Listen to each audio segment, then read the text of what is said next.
story begins at the Philippines airport, where the most wanted criminals are being taken back from the Philippines to South Korea. Just as these prisoners are about to enter the airport, suddenly a man from the crowd comes forward shouting and tries to reach one of the prisoners. Before the police can understand anything, that man presses the remote of a bomb hidden in his bag. The explosion is so powerful that many police officers and more than 30 passengers are badly injured. But the surprising thing is that not even a single scratch comes to any of those prisoners. 5 years after this terrifying incident, once again preparations begin to bring those same criminals to South Korea. This time, to avoid the previous mistake, a decision is taken that they will be sent not by airplane, but through a cargo ship. These criminals are so dangerous that a special commando team is deployed to bring them to the port, and the entire area is cleared of civilians. Every movement is being monitored through drones and satellites, because even a small mistake could repeat the incident from 5 years ago. During the checking, Officer Lee Seok brutally beats a tattooed criminal. In reality, there is already an old rivalry going on between the two, and whenever Lee gets angry, he takes out all his anger on this very prisoner. This prisoner is Park Jang, who is not an ordinary criminal but has already killed many people, and has also raped a girl, for which he is now going to receive punishment in Korea. At the same time, you see another prisoner, who looks extremely calm and innocent, but he is none other than me, and you will not believe that in reality I myself am the most dangerous person among all these prisoners, but till now no one has even gotten a hint of this. At the same moment, a doctor arrives at the port along with his nurse, who is also going to Korea along with us. On the other side, Wong, who is the head of this entire mission, reaches the control room, and as soon as he arrives, his men remove all the employees present there and take complete control of the system. At the same time, all of us prisoners are made to board the ship. Officer Lee gives everyone a strict warning, saying that now we are in the middle of the sea. Do not even try to escape from here, because if anyone is caught, there is a direct order to shoot. On one side, all the officers take charge of their respective positions, while on the other side, that same doctor secretly fills his bag with some injections, and after that, without informing anyone, slowly starts moving toward the basement. On the way, he encounters some police officers, but the surprising thing is that no one has even the slightest suspicion about him. The doctor moves ahead, and with the help of a secret map reaches that part of the ship about which even the ship's staff has no information. Inside, some goons are guarding a body whose name is Alpha. We see that his eyes are sealed, and an oxygen mask is placed on his mouth. From this, it becomes clearly understood that he is not dead, but is being forcibly kept alive in this condition. As soon as the doctor opens his mouth, worms are seen crawling inside, seeing which he feels extreme disgust. Then one of those goons says to the doctor, "Don't talk too much, do your work and leave." The doctor silently does exactly what he is told, and gives that body an anesthesia injection. While leaving, one goon reminds him that it is necessary to give this injection every 6 hours, otherwise Alpha will come alive, and if that happens, no one on this ship will be left alive. On the other side, all of us prisoners are being given food. As soon as the food boxes are given, most of the prisoners pounce on it, but Park Jang sits completely calm, as if he is waiting for the right opportunity. Then we see that inside his mouth a small piece of metal is hidden, which he has been hiding there for who knows how long. After some time, when the police officers move away from their positions for a few moments, Park takes the opportunity, takes out that piece, and slowly starts opening his handcuffs. Another prisoner sitting nearby sees all this, because of which hope also awakens inside him that maybe they can escape from here. Meanwhile, we see some people on the ship who were assigned to work in the kitchen. One of them secretly breaks the prisoner's locks, and then he moves with his companions toward a room where a lot of weapons are kept. Whatever weapons they get their hands on, they pick them up and quietly start moving forward. But just as they are passing through the way, one man's bag accidentally hits a pipe, due to which a loud noise occurs, and the police officers standing nearby immediately become alert. Their leader immediately tries to handle the situation by lying, but then a police officer's eyes fall on their gun. Before he can understand anything or tell anyone, they suddenly attack and brutally kill the police officers. To erase the evidence, they hide the bodies of the police officers in the ship's freezer, and then move forward. After that, they directly reach the cockpit and also kill all the ship's staff present there. Now only 2 people are left alive who can operate this ship. These people cut the telephone lines so that no contact can be made with any country. Then one man climbs on top of the ship and cuts the main line, due to which the ship's location being visible in Korea completely stops. Inside the ship, Officer Diane noticed that there was no signal coming on her walkie-talkie. She tried many times to talk to her team, but when there was no response from anyone, she herself started going upstairs to find out what was actually going on. On the other side, a prisoner present with Park was busy opening his handcuffs, but during that time his hand accidentally hit a pipe, which made a noise. Hearing the sound, a police officer came there. When he saw that a prisoner had broken the lock, he immediately went into action. But at that moment, Park attacked him from behind. He beat him badly, and then smashed his head and took his life. Park's other companions also reached the cells while killing the officers, and during this they created so much bloodshed that there was no limit to it. Park orders his people to kill everyone. After this, he stabbed that officer in the heart and watched him die while writhing in pain, but he did not stop there. Then he removed his pants and urinated on the dead body to satisfy his heart. Meanwhile, Officer Diane comes onto the deck while searching for Lee. As soon as she sees the doctor coming upstairs, she immediately asks him what he had gone downstairs to do. The doctor gets a little nervous and starts thinking of an answer in his mind, but just then Officer Lee arrives there, because of which the doctor is saved. At the same time, an officer sees that a man is coming down from the satellite tower, and he has an axe in his hand. He immediately understands that something is wrong, so he quickly runs toward the cabin. On the other side, Park's companions free all the prisoners, but now only Park's command is running there. Then one of the prisoners tries to act too smart and says, "Where are the police girls? I want to have fun with them." Hearing this, Park, without wasting even a moment, shoots him, and in a cold tone says, "They are all mine." After some time, they free me as well. Park has known me for the last 10 years. He says, "10 years have passed, but your face has not changed at all." After this, Park explains to the others, "Do not go by his face if you think I am bad." Then after hearing about the things he has done, all of you will piss in your pants out of fear. I wanted to go to Korea, but Park clearly says, "Now this ship will not go anywhere. We will all stay right here." Unaware of all this, when Seok reaches the cockpit with his companions, he sees that the bodies of the entire crew are lying there. Before they can understand anything, the people hiding in the cockpit suddenly start raining bullets on them. In this attack, some people are killed, but Seok, Diane, and some other officers somehow manage to escape. Then an attacker puts a gun on a crew member's head and starts blackmailing them. His move is about to work when Diane very cleverly disarms him, and as soon as she gets the chance, Seok shoots him. The pilot is very scared, but he tells them that there is a satellite phone kept in the engine room with which they can talk to Korea. On the other side, hearing the sound of gunfire, the doctor gets nervous and asks the nurse, "Did you also hear the sound of gunfire from outside?" But at that time, the nurse is intoxicated and thinks the doctor is joking. She says, "I will go and check." But then the doctor immediately stops her and locks the door. On one side, the police think that the criminals are the biggest threat for them, and on the other side, the criminals think that the police are enemies of their lives, but no one has any idea that the real danger is waiting for them below, because due to not receiving the anesthesia medicine on time, Alpha wakes up. During this time, Park moves toward the engine room with his people, and on the way kills without stopping anyone he finds working there. As soon as they enter the engine room, they finish off the remaining people as well, and also break the satellite phone. Now there is no way left for this ship to contact anyone. Then the chief engineer says fearfully, "Without me, this ship cannot run." Hearing this, all the prisoners start laughing because they never intended to run the ship at all. Mocking him, they say, "Your companions were also saying the same thing before dying." Park moves forward to kill him, but then I stop him and say that now it is enough. A fight between the two of us is about to start when Seok surrounds us from all sides with his remaining team. The engineer says in panic, "Do not fire bullets here," but no one present there is ready to listen to anyone. Park wanted to torture and kill Seok with his own hands, but even after being unarmed, not even a little fear is visible in Seok's eyes. After this, an extremely horrifying fight begins between the two groups. Someone is cutting someone's throat and someone is smashing someone's head. In this chaos, one man tries to run away, but then Alpha suddenly comes and stands in front of him. Alpha kicks him so hard that the parts of his body break and get crushed. Seeing this, everyone forgets their mutual fight and just keeps staring at that monster. Alpha looks at everyone one by one, as if he is scanning them, and then picks up a knife and starts cutting people as if a butcher cuts animals. It feels like he was made only for massacre. He was just not told whom to leave alive. He grabs one man's head and pushes his fingers inside it with such force that the head gets crushed. Everyone is trembling with fear, but I am not afraid of Alpha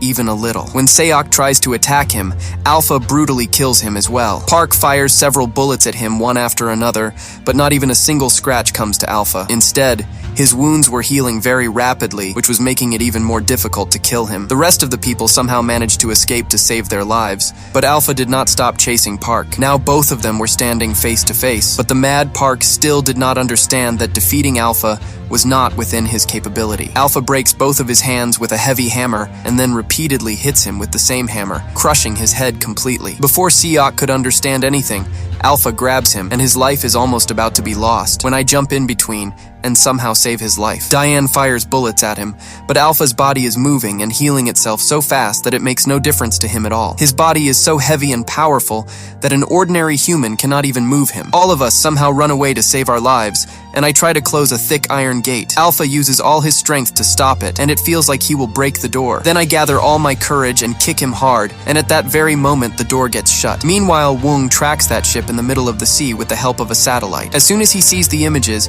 he understands that something very big has gone wrong, and that the prisoners have definitely taken control of the ship. He keeps trying to ignore one man's call, but the situation becomes so bad that he is finally forced to answer the phone. On the call, his boss angrily tells him to go to that ship and bring Alpha here. Wong tries to explain to him that this is extremely risky, but hearing this only makes his boss even angrier. Meanwhile, we see that the boss has a tattoo on his chest, and exactly the same tattoo is also on Alpha's body. This makes it clear that Alpha is not the only one who has superpowers. As soon as the call ends, Wong angrily punches an electric pole hard, and at that moment, we understand that Wong himself is also a superhuman. On the other hand, inside the ship, the captain tries to escape by leaving everyone behind, but just as he starts lowering the rescue boat, Alpha arrives there. Alpha brutally kills the captain and his companion, and then breaks the rescue boat into pieces so that no one can escape from the ship. Nearby, the nurse hears loud banging noises outside her cabin. She gets a little scared, but despite the doctor stopping her, she slowly starts moving toward the gate. As soon as she peeks outside,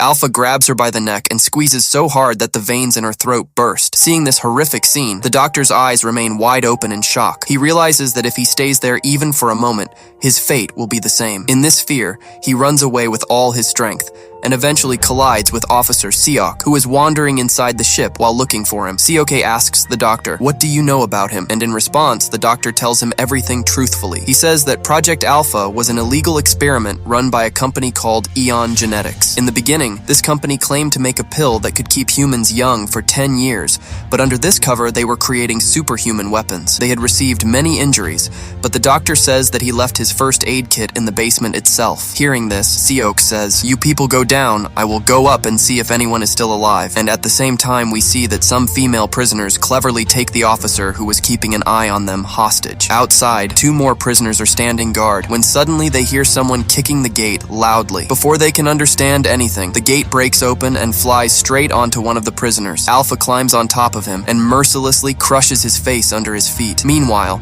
the officer whom those people had tied up, Alpha stabs her repeatedly with a knife and kills her as well. Those who survive try to run away to save their lives, and those who cannot escape directly face Alpha's brutality. During this time, the doctor has already reached the basement with us. There, I see the dead bodies of all the guards who were monitoring Alpha, with blood splattered all around. Just by looking at the condition of the bodies, I understand how horrific the massacre here must have been. The doctor sees that his first aid kit is lying right there, and he immediately starts stitching a prisoner's leg. I was also injured, but I hide my wound. Then Diane finds a secret file which mentions soldiers from the year 1943. As she flips through the pages, she finds a photograph, and Diane immediately recognizes that this is the same man who killed everyone. From the file, it is revealed that Alpha was born in the year 1911, meaning that this man has been alive for about 110 years. Further, it is written that in the year 1943, he was forcibly sent to fight in World War II with the Japanese army. In that war, he lost one of his hands, and when he was no longer of any use to the Japanese, they imprisoned him and conducted strange experiments on him. As the doctor reads further, it is revealed that these experiments made humans extremely violent, and their strength increased to nearly 10 times that of an ordinary human. The Japanese wanted to use these soldiers in the war, but something went wrong. After this, we are shown a flashback of the year 1943. We see Alpha, whose body had been cut so badly by the doctors that he could not even be recognized. As soon as the operation is completed, the Japanese commander and his team clapped while praising their work, but the noise of those claps made Alpha's heartbeat speed up. Before they could control it, Alpha woke up and started killing everyone present there one by one. The soldiers fired bullets at him, but soon they realized that this could not be a human. They had created a monster. Alpha was a machine whose leash was in no one's hands. One doctor locked him inside, thinking he had survived, but Alpha, without eyes,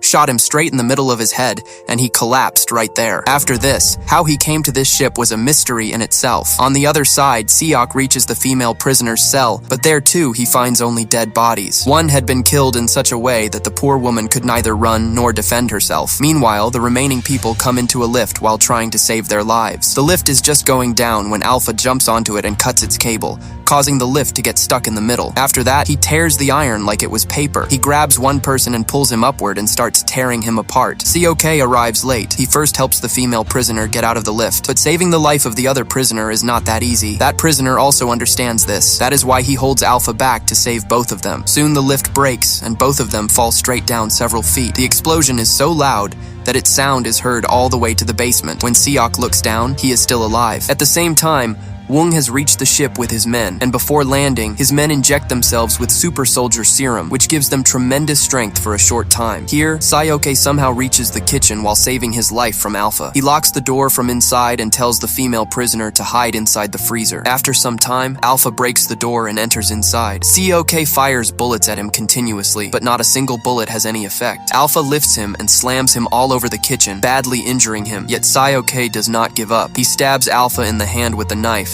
and when even that does nothing, he starts biting him with his teeth. Alpha keeps brutally attacking him, but Seok does not back down until he cuts off Alpha's hand completely. There is no fear of death in Seok's eyes, but in the end, Alpha kicks him hard, breaking his neck, and he dies right there. At that moment, a slight sound comes from the female prisoner hiding inside the freezer, which Alpha hears. Out of fear, she starts pretending to be dead among the bodies. Alpha comes inside but cannot detect anything because he senses his prey through body heat, and inside the freezer it is so cold that he cannot feel anything. He comes so close that his breath touches the woman's face, but then the sound of a helicopter is heard outside and Alpha's attention gets diverted, so he leaves from there. On the other side, Wong enters the ship and seeing the bodies scattered everywhere, understands how badly the situation has deteriorated. His soldiers search every corner of the ship, but they do not find a single living human there. Before they could move forward, the female prisoner runs to them with her last hope and says, "Leave quickly, otherwise he will come." But without thinking for even a moment, Wong shoots her right there. Hearing the gunshot, Diane and the doctor reach there, and seeing the dead body in front of them, they understand that these people have not come to save them. Diane immediately shouts, "Put your weapons down and surrender," but Wong fearlessly shoots her as well, and it becomes clear that he is not going to spare anyone alive. Wong is just about to signal his soldiers to kill the remaining people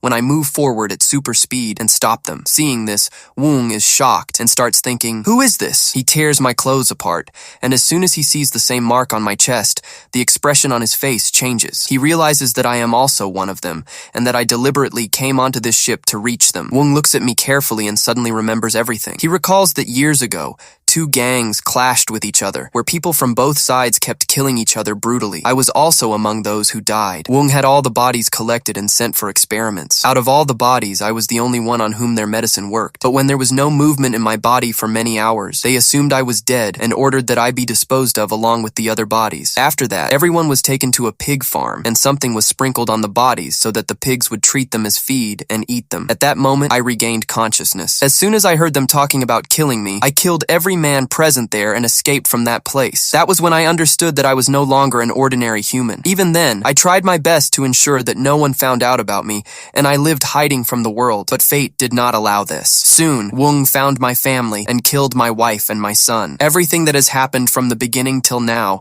was all part of my plan so that I could reach my family's killers and take revenge on them. Our fight is still going on when Alpha arrives there. Wong shouts, "Shoot only at his head!" and his soldiers start firing a rain of bullets. Alpha somehow protects himself and keeps killing everyone one by one. Meanwhile, the doctor and that prisoner take the chance and escape from there. They come outside and see that the helicopter is still standing there. Both of them immediately get inside and put a gun to the pilot's head and order him to fly. But this turns out to be their biggest mistake. Without thinking for even a moment, the pilot shoots both of them, and with this, all the ordinary humans present on this ship are dead. Now only meta-humans are left here. Inside, Alpha directly attacks Wong, but he is not an easy target like the others. While fighting Alpha, Wong says, "You are very expensive. I wish I didn't have to kill you, but no problem. I have found another one in your place." After this, Wong attacks Alpha with full force and brutally slits his throat, finishing him off. Now only Wong and I are left on the entire ship. A fierce fight breaks out between the two of us. In terms of strength, we are equal, but Wong has military experience, which gives him an advantage over me. Before killing me, Wong says in a cold voice, "Your son looked exactly like you. While killing you, I am remembering the day I killed him." Hearing this, I go mad with rage. I attack Wong and stab him multiple times,